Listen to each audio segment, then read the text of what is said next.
Okay, Torah concept in the New Testament, prove what is acceptable to God. So we're looking at Ephesians 5:10.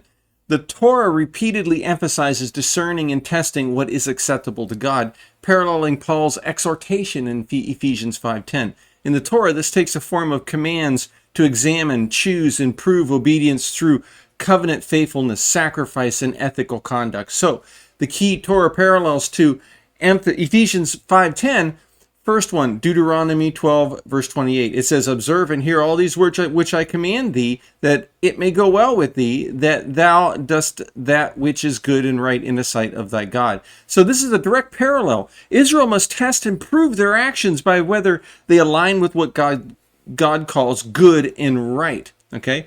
Deuteronomy 30, verses 19 and 20. It says, I have set before you life and death, blessing and cursing. Therefore choose life, to love the Lord your God, to obey his voice, and to cleave unto him. So the act of choosing life is essentially proving what pleases God, discerning between the acceptable and unacceptable paths. Leviticus 22, verse 19 and 20 illustrates the principle of testing quality before presenting it to the Lord, echoing the New Testament idea of proving what is well and pleasing unto God. Okay, Exodus 19, verses 5 through 6, Israel is called to be a kingdom of priests and a holy nation. So if we obey God's voice, right?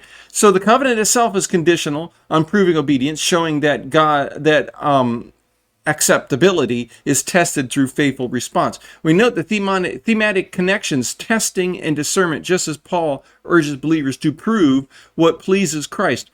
Torah passages stress examining actions against divine instruction. Holiness and separation, both Torah and Ephesians link acceptability to God with separation from impurity and idolatry. Covenant obedience, the Torah frames acceptability in covenant terms. Obedience brings blessing. Disobedience brings curse. Paul reframes this in Christ, but the principle is the same. Sacrificial imagery. Torah sacrifices must be acceptable. Paul applies this metaphor to ethical living as a living sacrifice, we're reading in Romans chapter 12, and which is closely related to Ephesians 5:10. Ephesians 5:10, prove what is acceptable unto the Lord, is not a new concept, but is a continuation of the Torah's call to discernment, to test, and to choose obedience. The Torah provides a framework, while Paul applies it to a believer's daily life and walk in the Spirit. So this is how Paul taught Torah. The Torah has not passed away.